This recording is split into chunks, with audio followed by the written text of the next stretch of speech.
So I'm Clay Mowry. I head up global sales for Blue Origin. My side jobs is like starting events and starting foundations and other organizations. I'm a joiner. Basically somebody who loves to be involved. I love to give back. In fact, SGAC is one of the things that I got involved with a few years ago. I sit on the advisory board of the Space Generation Advisory Council. I am chairman and founder of the Future Space Leaders Foundation. Hopefully, no slides. It's okay. It's all right. So in my side jobs, I also sit on the advisory group for the International Astronautical Federation. So I do a lot of stuff in my spare time because I do like to give back to the industry. I particularly like to get back when I'm dealing with young professionals and student organizations. I know how hard it was to look for a job, how hard it was to get a job in the space industry. Mike French said, I'm the person that you want to be. I'm not sure if I'm the person you want to be, but I am happy to talk to you, and I will always make time for young professionals who seek me out. So that doesn't mean everybody email me tomorrow, but I am happy to do that. So about 10 years ago, I was sitting with a group of friends of mine, and we were trying to figure out how we could get more young people, more young professionals to show up to space conferences and events. In fact, at this event, this very event, Satellite, about 10 years ago, they had the big operator session with the big 4 operators get up. It starts tomorrow morning. You see this session. And they were all on stage. And Scott Chase, who was chairing the conference at the time, he asked the conference, there was 2,000 people sitting in the audience. He asked 2,000 people, I want you to raise your hand if you're under 35 years old. Well, this is in history. This is a while ago. And so in 2,000 people, how many hands, anybody guess how many hands? There was less than 30 hands that went up in the audience. And there was this groan that kind of let out that basically satellite industry was not attracting young professionals, right? People were going off to do, work in the internet or other economies, but satellite was not attracting young people. And none of the executives really had a good answer as to why we were not attracting young people.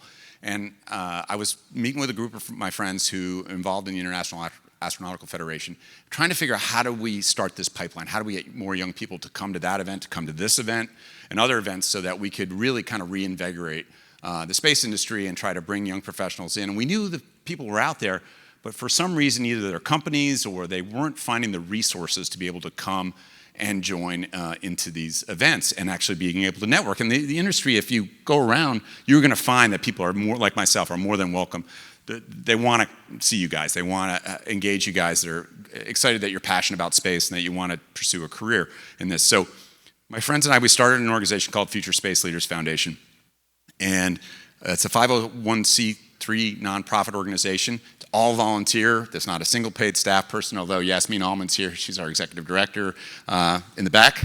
Yay, hooray, Yasmin. And so she helps, basically she runs the organization with our team of volunteers. And Brad Cheatham's here, our vice chair, Brad, and also a big SEDS guy, another joiner. Another contributor, and somebody wants to give back. So we formed this organization, and we set out with a goal. We have to raise money so that we could give grants to young professionals to go and present papers and attend international space conferences. And so our target was the International Astronautical Federation, which puts on an annual event in different countries all around the world. It's kind of like the Space Olympics, we call it. It's a lot of fun, and it changes venue every year. This year it's going to be in Dubai in the United Arab Emirates. It's been in Bremen. I've been to Israel. I've been to South Africa. I've been to all these places, Glasgow, places I would never ever have gone to but for this event and to have fun and meet all the space leaders from around the world. So it's a lot of fun. So we created an event on Capitol Hill that we hold every year called Future Space. And we've gotten 4-star generals, we've gotten senators, congressmen, NASA administrator, heads of all kinds of agencies and government entities and people, leaders from industry. We try to have a technology focus. It's not a policy-focused event. We host it on the Senate side of the Hill. We do an event at the Reserves Officers Association, and we raise money. And this year, it's going to be on July 8th. And so part of the reason I'm up here is to pitch you guys to sign up and come to this event if you can. It's a lot of fun, and we have discounts. We also have the Brooke Owens Fellowship.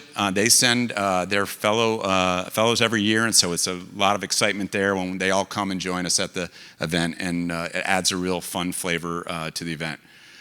So far, this little organization we started about 10 years ago, We've raised over $300,000. We've done 46 grants to send young professionals to events all around the world.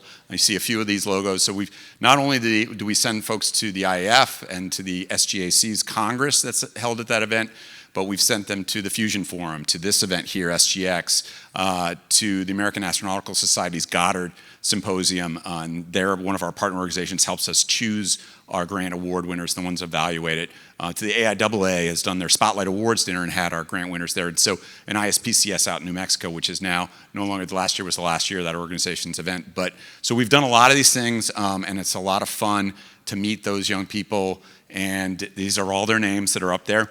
Of all 46 of our grant winners over the years, and they're amazing young people. They have gone on, Jason Dunn, to give you an example, is one of the guys that founded Made in Space. Paul Guthrie started a quantum computing company, one of the Tory, now Bryce alums. We've got Kavya, who designed spacesuits for Boeing. Tara, who's doing amazing analysis and work at Bryce. We've had, it's an incredible amount of talented young professionals. Jillian, by the way, is here too. Now I'm looking around, I see a lot of our former grant winners that are here. And so basically to do this, what you need to do is to write an abstract and present a paper at the IAC. You probably can't do it for this year, but if you want to think about it for next year, you can do this. And then submit that. If you get accepted to present at the IAC, so this would be Dubai this year, then it goes to Paris and then to Baku after that. So if you wanted to go to Paris, maybe, that would be cool. Go for the space conference in Paris, or go to Azerbaijan. Sounds pretty exotic, right? That would be fun. So you do that, and then you put this thing in, and hopefully, if you get there, and get selected, we'll send you on an amazing, life-changing trip. And by the way, Mike French, here's his email. Just in case you wanted to contact Mike. I had to give back a little bit. Thank you very much.